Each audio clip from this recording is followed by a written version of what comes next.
I think the main thing is I want everybody out there to know that it's so easy to find joy if you want to look for it. Look for the 3 things today that make you smile. And if you can do that and then lengthen the time you spend with those moments, you're going to create your own rebellion. This is A Joyful Rebellion, the podcast that explores that moment you realize the life and success you worked so hard to create didn't come with all the fulfillment you thought it would. I'm your host, James Walters, and I want you to be the author of your own story. Each week, I connect with people who inspire bold answers to the question, what do I do now to create a life I love? If you're ready to start answering that question for yourself, you're in the right place. So let's start a joyful rebellion.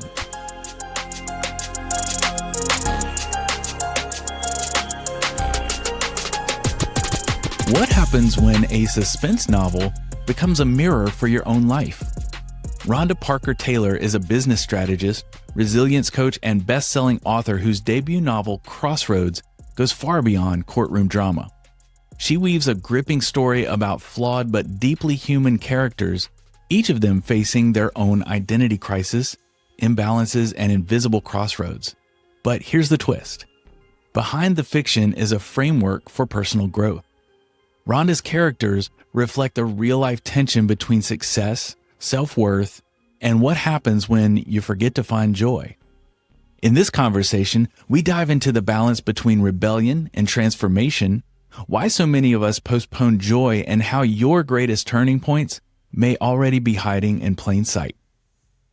Rhonda Parker Taylor, thank you so much for being here on A Joyful Rebellion.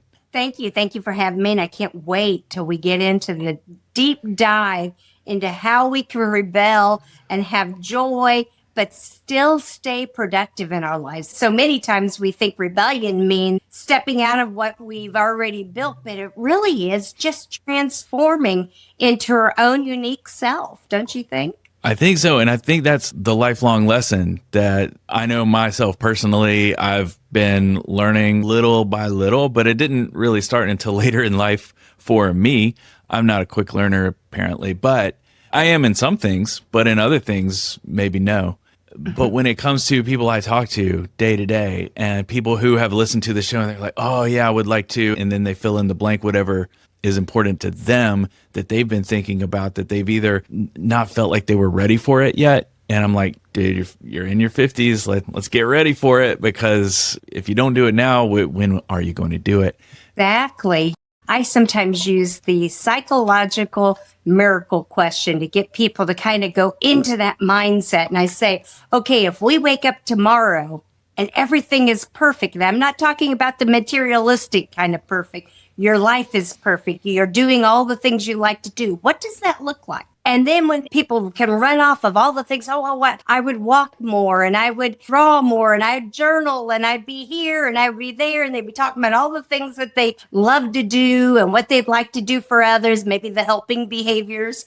And then you say, okay, let's sit down and talk about what you did last week. And you have them journal what their schedule was, and not one of them are typically even in the things that they vision themselves as making them joyful and happy. So then it's like, okay, how do we get there? The only exception I can think of that would come to mind that no one leaves off the table would be coffee. Yeah, and watching TV. Oh, see, I don't have a TV, and people get so weirded out. It's like I just introduced myself and said, I'm from Mars all of a sudden. I went 10 years without television just for that reason, to make me do other things. Because when I did the same kind of challenge for myself, television was like 25th of the things that I'd like to do.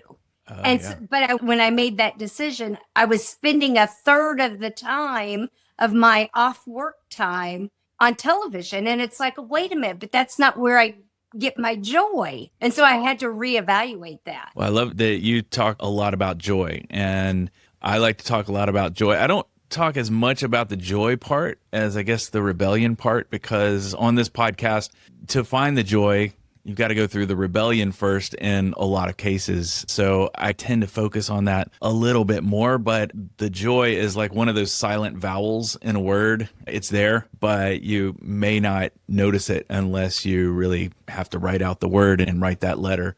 So I'm glad we're going to have this discussion. I think for me, the reason why I focus on the word joy is because so many times we focus on the struggle of our lives. Even in the struggles, there was joy.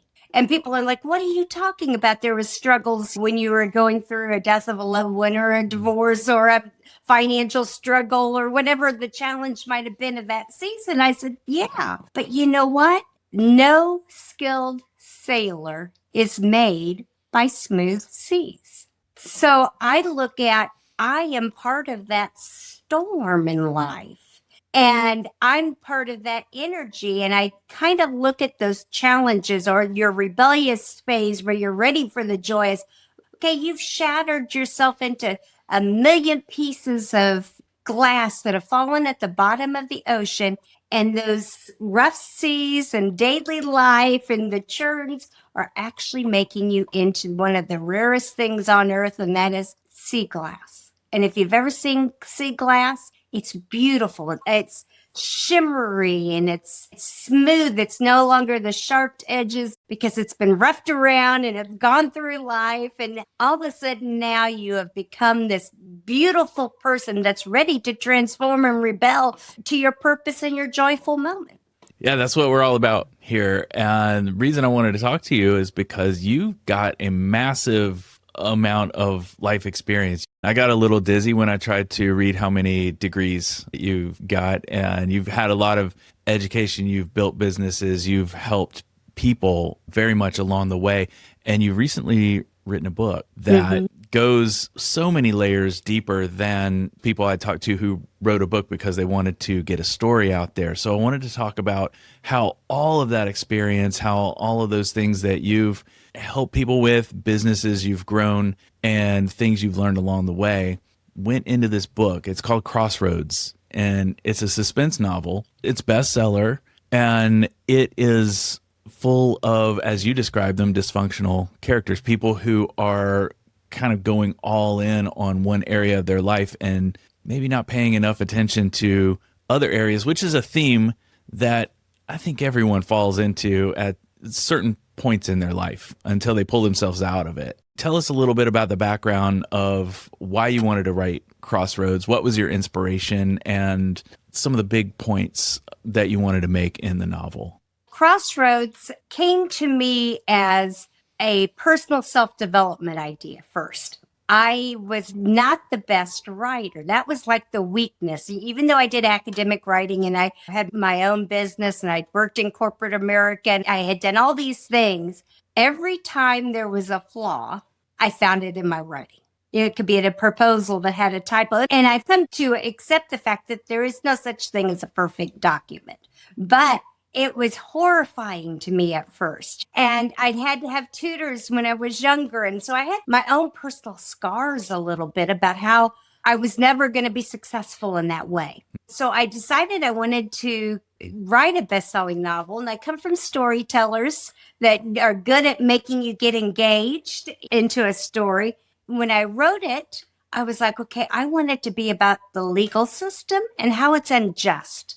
Because I had been doing a community project watching the court systems. I thought, oh, this is so fascinating to see how this changes lives in all different ways. But then as I started developing the characters, I realized, oh my goodness, this is so much more than that. Because I started with the main character, Paris Pennington, and she was a workaholic. That's all she could do is think. And how many times do either we've been a workaholic or we have family members or loved ones that are workaholics, throw something new in their life. Everything gets scattered, broken apart. So she's the main character and she gets called to jury duty. Of course, she wants to get out of it, but she can't. That's not the way life works.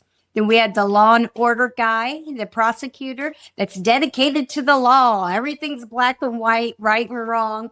And then so he's so extreme, but yet he's eating out of cardboard boxes. And how many of us know people like that or have been that person when we're trying to strive for whatever it is that we think we're going for? Then you have Billy Knuckles, who is the co-defendant of a murder. And he has the choice because he has been loyal to his friends and now he's in trouble. even though his mother had told him to stay away from his friend. And here they are now, co-defendants in our murder of a 15-year-old girl. Here again, life balance is out of whack. But how many of us have made choices that maybe they went okay for us, but we've been loyal to friends at some point in our life? Maybe we got in the car and we shouldn't have, and they were drinking and driving. There's so many different ways that our lives could have hit a different crossroad. Or maybe it did go to our crossroad. And when we had to pay the consequences of whatever it might have been, it may not have been as dramatic as being a co-defendant for a murder, but we all have been there with somebody in our life, a loved one, a friend or something. So we have all these characters that are out of balance and loyal and pledge their loyalty to really something that doesn't benefit them. And so you throw them all in a room together and they have to come to some kind of understanding about a case that is meaningful to both sides, and they're fighting their own battles. Meanwhile, things start happening to the jury, and it's up to IPD of Indianapolis to figure out why. Now, you know what they say, when you're not in tune and you don't have self-reflection, things can happen to you. So it's up to you, as Agatha Christie would say, to figure out, follow the clues and to find where you'll end up and who is the actual perpetrator of the crimes. My goal is to get everybody to reflect. Reflect not only on the characters' lives, but on their own lives. Are they pursuing their true passion, purpose, joy? And how are they navigating three emotions that can destroy all of it for you? Anger, fury, and envy. And in Proverbs it says, anger is cruel, fury is overwhelming, but who can stand before jealousy makes the bones rot. Wow, you've got all of these people who are really focused on very different things in their own life. And everyone thinks they're right because they only see through their own lens, I would imagine. And we talk a lot about this on the podcast. Perspective, for me, perspective is so much. And also you mentioned reflection, which as I talk to people, conversation after conversation on the podcast, people have gone through their own joyful rebellion in their life. And quite often the guests I'm talking to, just like yourself, are doing things that allow people to maybe start thinking about their own joyful rebellion that needs to happen in their own lives. And the one common denominator seems to come back to awareness. And it's hard to have awareness if you don't have self-reflection. Sometimes you can gain awareness through outside influence, like people sit you down, if you can hear that. But sometimes, again, like you said, if someone only has a perspective like my worth only comes from working really hard, or my worth only comes from following the law and enforcing the law, or whatever it might be, that is recipe for some interesting situations. Some people ask, well, was this based on your life? No, it's all fiction. Now, I did make it in Indianapolis so that all the sites are real. So, you know, if you've never been to Indianapolis, you can visit the city county building. You can visit the mayor's office. All of those are real. Everything is authentic to that. But it is based on most of our experiences. And it's almost like reflecting back on choices and what would have happened if I had done this. You know, it's not anything that maybe we've done in our lives, but each of us have been in those different points in our lives and have to rebuild and make those authentic changes to self and our identity to be successful. Yeah. And success being joy. Yeah. Joy is a great measure of success, and it's hard to measure because it's something you feel. And a lot of what I love to talk about here is the fact that so many people I talk to are successful outwardly. They've done all the things that they thought they would do by this time in their life, or whatever time they are in their life. And they still feel this little itch of what else is out there?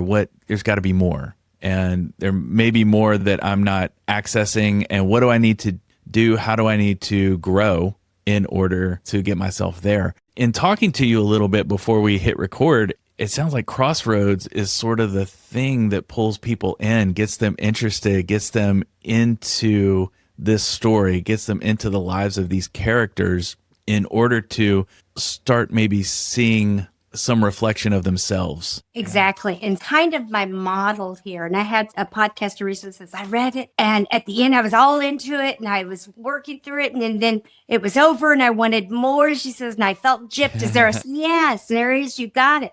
Because it takes you through this one dichotomy of our lives, which is life balance. And then if you feel like it, then you can go into, I have a self-help book that's coming out that's called The Journey to Life Balance. And we can go through them and we can define all 13 dimensions of your life. What are you doing for spirituality? What are you doing for your health? What are you doing for your mental health, physical health, your spirituality, your home, your family, and your relation? And we go through all 13 and we create goals. We start it all over. Your rebellion can start with this because it's making you go back and say, what do I really enjoy and what do I want to get done in the next 3 years that's just not just finances or not just career? And I ask those questions. What happens if today is the last day? Have you left a legacy that is unique to you that everybody else can remember? And can they say, oh, they left this feeling with me? And that's all part of creating who you are in this rebellion. Do you want others to feel your love? Do you want yourself to feel love? Like a new practice for me right now is I love fruits and vegetables, but I used to hate the prep work. How can you be healthy if you're not eating fruits? Well, you could go get them already prepped, right? And I did that for a second. I said, that's so silly. It's about 10 times more expensive to do it that way. And so I started doing my own meditation as I clean and cut up fruits and vegetables, visualizing how those fruits and vegetables are going to make my body feel and looking at it instead of work as self-love, replacing the negative self-talk with the positive. And then I started seeing the difference in how I felt and how about not only doing this, but creating a life where I was standing, prepping, working, and being happy about putting music on and enjoying the life. Yeah. Throughout your professional life so far, you've been an entrepreneur, you've been in business for many, many years. When did you start thinking, you know what, I want to prove to myself that I can write that book? It sounds like it's always kind of been back there. But when did you finally say, I'm going to do this? 2002 is when I really started writing in different fashions. And I had stocked up 5 books that I had written. I got a publisher for Crossroads, and I think it was 2008. And we worked on it and we got it to, through the editors, and then they pulled the deal and it fell apart.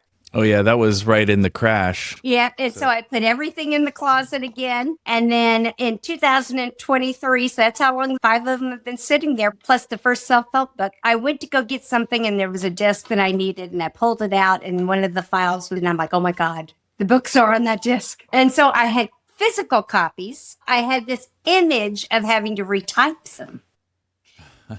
And I was telling my sister the story and she's like, when are you going to do something with those things? And I'm like, at every conference I ever went to in writing said, some of the best novels are in somebody's closet. And I kept thinking that. And then she's like, why aren't you doing something? And I'm like, well, I've got this client and this. And she said, no, if it was a client, it would be done.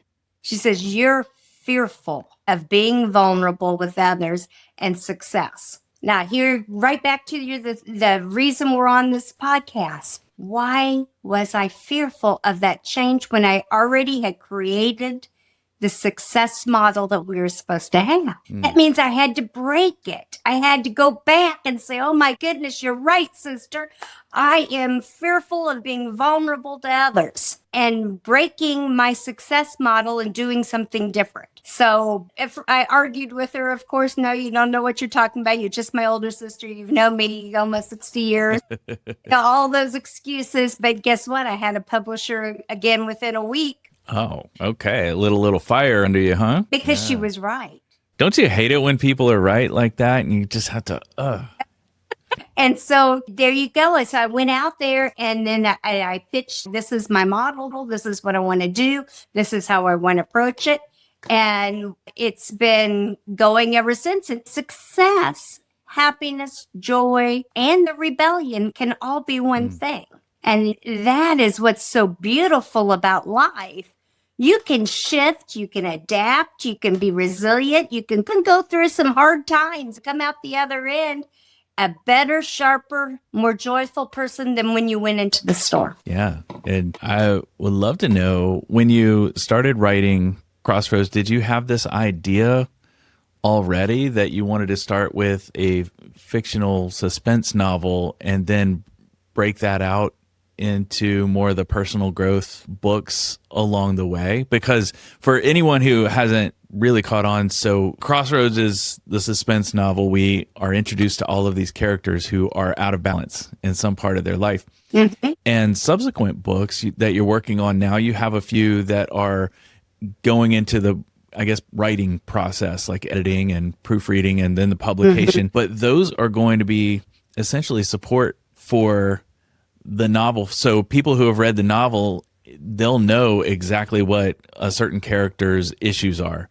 And that subsequent book can address how that character comes back into balance. And maybe they've got that issue as well. So maybe they're a workaholic and they need to understand, okay, what are some of the steps that I take to not get 100% of my self-worth from my work effort? That is exactly right. And my hope is that people become balanced and in love with their life and their journey by doing that. I don't know if I intentionally at first started out knowing that I was going to do that. I had started the life balance workbook and had been handing it out in my college classes for them to do. If you remember, anybody that's out there that's listening that's gone through your 101 business class and you have to do your budgets and you have to do your career pursuit, where do you want to go when you travel, and you put these things together. I was like, that's just not enough to just talk about finances and career and send them on their way, that they need to do more. So I put this workbook together for them to be a better individual to themselves, because I felt like I needed to be an individual for myself. But then when I started Crossroads, I was like, oh, wait a minute, I'm kind of mirroring the workbook, because all of them are out of balance in one of these ways. Their relationships, their work, their finances, their home. We also have the two women, one that's just glad to be on the jury because she's away from the kids. She's an at-home mom. We have the best friend that going through a divorce now, but she's dedicated herself to her friends and family, and there's drama because of that. So we all have been in each one of those 13 dimensions. So I was like, okay, now I've created these characters. Who are they? And so I did a SOAP note. So all your medical people out there knows what a SOAP note is. When you go to a doctor, they create a whole history, and we see it in our files. Go onto your portal right now, look, and they've told everything that you've told them from every appointment about your family's medical history, your psychological feelings about things. They tell you if you were dressed appropriate for the weather that day, and they put all these things in your file about you. And then they end by doing a mental health assessment, the DSM-5. So I did that with each one of my characters. So we all have something quirky about us. And there's times that we're more strongly leaning into our anxiety, or more strongly leaning into our ADHD, or whatever may be our one quirk of life. And I've done that for every character. So I know how they're going to behave when they get in different scenarios. Are they going to not be able to focus? Are they going to lose their breath? Are they going to start coughing? What is it about them that is part of their file, part of their being? Because your body, and for those that can see it, that might be listening or watching on, this is the life balance, but our body memorizes everything that we've experienced. So they're all in here and we're all going through something. So I'm like, oh my goodness, I've just created a case study for each one of mine. So whether it was intentional, subconscious, I can't say. It was kind of a chicken or an egg approach. But then I was like, oh my goodness, I've got case studies for each one of the dimensions. So that leads to the question, because I'm hearing you describe all of this research that you had to put into making every character exactly like they would behave if they were a certain personality. And when you start to structure the story in that way, and then you close the laptop and move away from the story for a little while, what does all of that, because you did a lot of research, but now you're creating a fictional story, but the fictional story is based on real character traits, and part of your goal is to help people understand or reflect on themselves a little more to create more balance in their life. So what did all of that research help you see about your own life? And were there parts of your life that were a little out of balance? Maybe you didn't realize it at the time? Even though I feel like I'm an expert in balance and resilience and just from life experience, I'm always having to check myself. Always. I'll give you a great example. My husband told me, "You're sitting too much. You got to turn into a chair." And it was just one of those offhanded comments. And I was like, ha, ha, ha, ha, ha. I end up going to the chiropractor because my back hurts. And he's like, "You got piriformis." And I'm like, "What's piriformis?" So I go Googling it and looking it up, and it's wasting away. I had turned into a chair. Oh, wow. It's one of those things that if you don't continually strive for joy and strive for your balance in your life, you will always go to the tension area that needs attention, because that's human nature. Why do we like crime thrillers? Because it's tension. It's the whodunit. It's the thrill. So we kind of go to the drama and we forget the joy sometimes. So we all kind of shift in that direction. So I find that, I have to remind myself daily. Okay, have I been intentional? Did I open the blinds and look outside? Have I stepped outside? Have I played with the dogs? How am I going to get everything that brings me joy into my life and be a productive citizen that pays my bills? Hearing that, and based on some of my own experiences in life with trying to create balance with it, and those periods where I realized, oh, something's really out of balance here. I need to get the reins, be in control of my life, and create some balance. So I want to have some real talk and just give my experience. And this was years ago.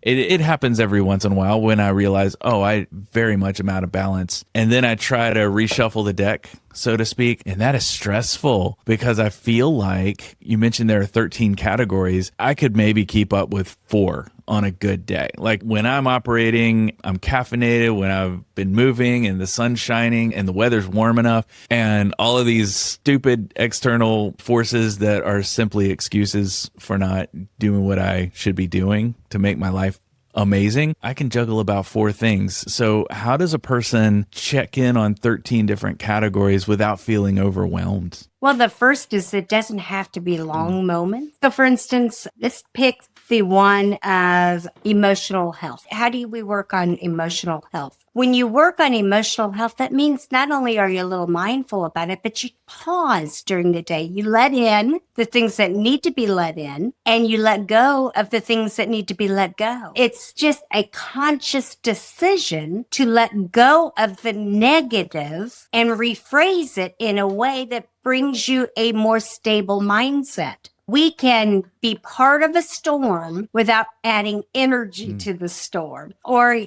physical health, standing at your desk rather than sitting. People probably see me drinking water, keeping water with you so that you're hydrating yourself. I've had many people say, "I don't like water. I don't like the taste of water." Or, it doesn't have any taste. That's the point. That's hysterical. I used to be that kid. I felt that way as a kid. And as an adult, water seems to be the goal. Opening the blinds and looking outside. There's so many small things. Telling your loved ones you love them. Not everything is going on a large trip. See, we get these mindsets that all 13 require us to go on these fantastic picnic on the beach, and it can be maybe your finances are out of balance. Throw away the duplicate bills today. Because what happens when you get behind? You start throwing everything in a drawer somewhere that you don't have to look at it, or you stack them up somewhere. Go in there and just sort them. Throw the duplicates away. Right there, you've successfully alleviated some of the stress. So you just take one step at a time, break small chunks, and just enjoy your life. You just made me think of something. The characters in the book, what's the age range? Late 20s to the oldest characters is 65. Okay, so I'm curious about that character who's 65 because, and tell me if I'm wrong, you've done a lot of research on this, and I'm thinking the work-life balance, the balance of all the things in life is not just work and life. And I'd love to talk about that in a minute. Work life. It's like people, it's not 50-50. It's like your life is 12 other things and work is work. So, Right. 13 things into your work life. And that's the thing that people think that, you can't. But the 60-year-old, his scenario, his name's James, and he has worked hard all his life. He's the mentor of the main character. And they have a very bonded relationship. His wife had passed and she had been there for him when his wife had passed. And they do a lot of things together. And he's one of the characters that is the most balanced, except for he's never moved on from his wife's death. okay. And his thing is he's not recreated or rebelled after that. He relies a lot on Paris, the main character, for her support in life. And he's kind of like her dad figure.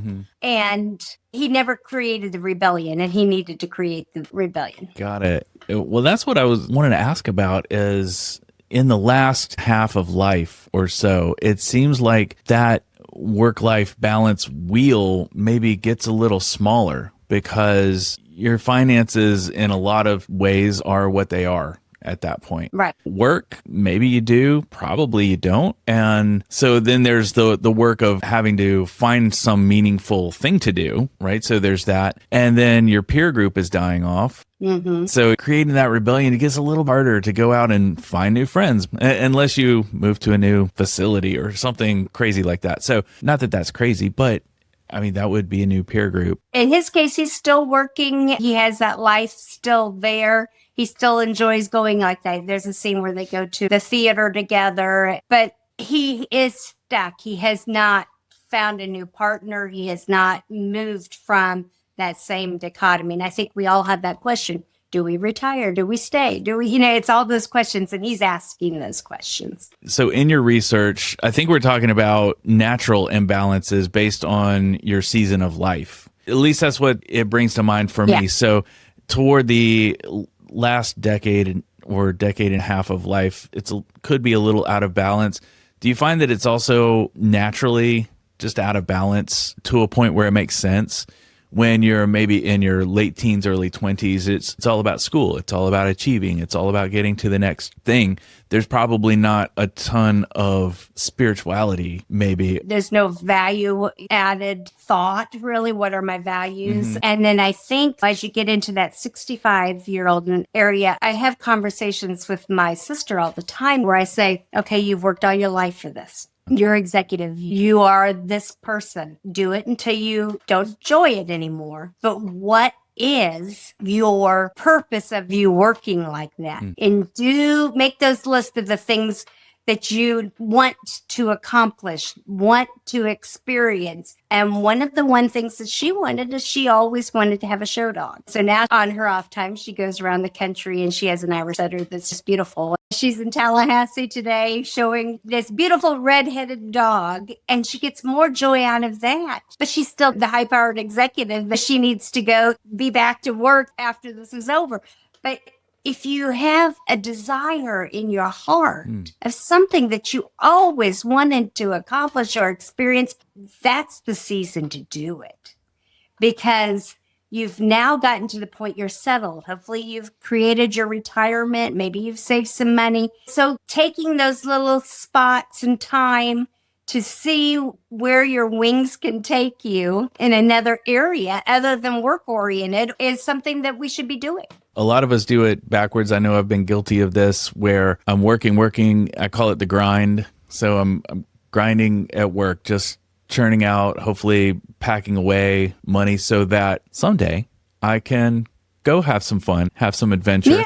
And I turned that off several years ago. So I maybe take a little bit of what I call a vacation, but I don't have a vacation fund. I have an adventure fund. Kind of the same things, however you want to slice it or dice it, but my adventures might be an afternoon and I go someplace I've never been. It's drivable and it costs a little bit of money, but can't call it a vacation. I didn't go away for an extended period of time.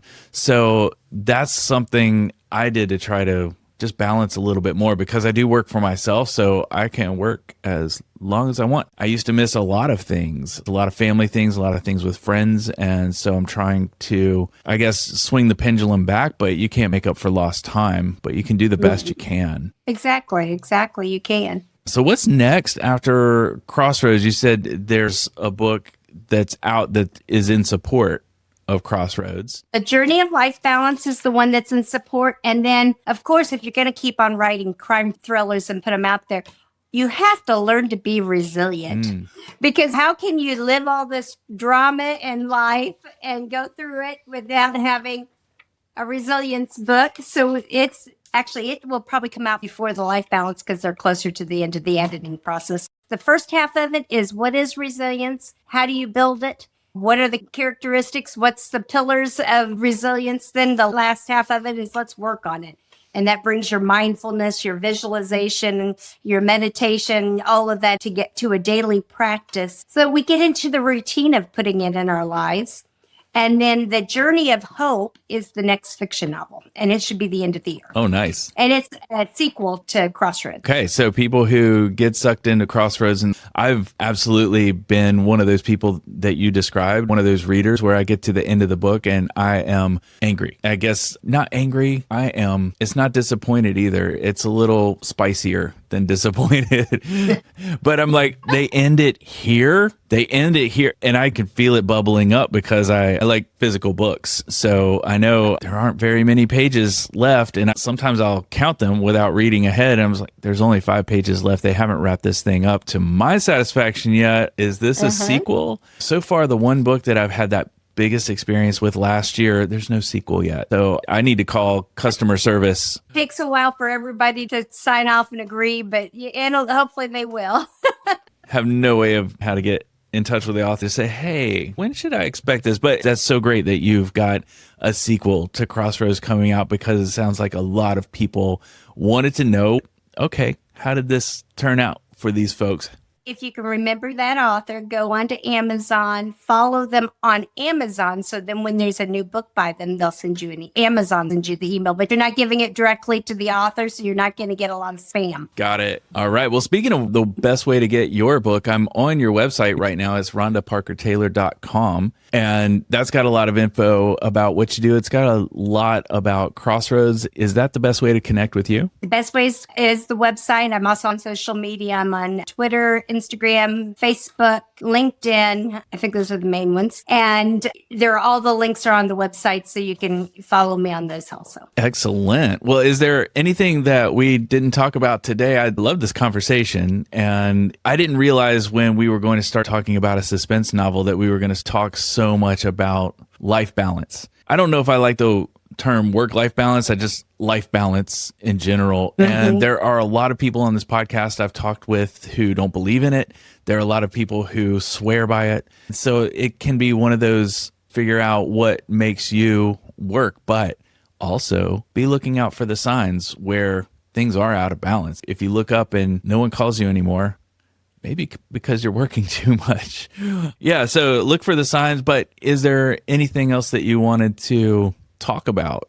I think the main thing is I want everybody out there to know that it's so easy to find joy if you want to look for it. Look for the 3 things today that make you smile. And if you can do that and then lengthen the time you spend with those moments, you're going to create your own rebellion and it'll be your world. That's a really good way to leave things. Well, Rhonda Parker Taylor, thank you so much for being here today on A Joyful Rebellion. I love this conversation. I think anyone who's listening to it is either thinking about balance in life or they're thinking about their next suspense novel that they're about to purchase. So I think Crossroads would be a good pick. Well, thank you. I hope you guys have a blessed day. Thanks for joining me today. If you've enjoyed this content and are thinking about ways to share your story or even get more joy out of your life, I have a free ebook that I'd love to share with you. It's called Plotting Your Joyful Rebellion, and I designed it to be a 5-step field guide full of guerrilla warfare tactics to help prepare you to overthrow any of the parts of your life you feel the call to rebel against.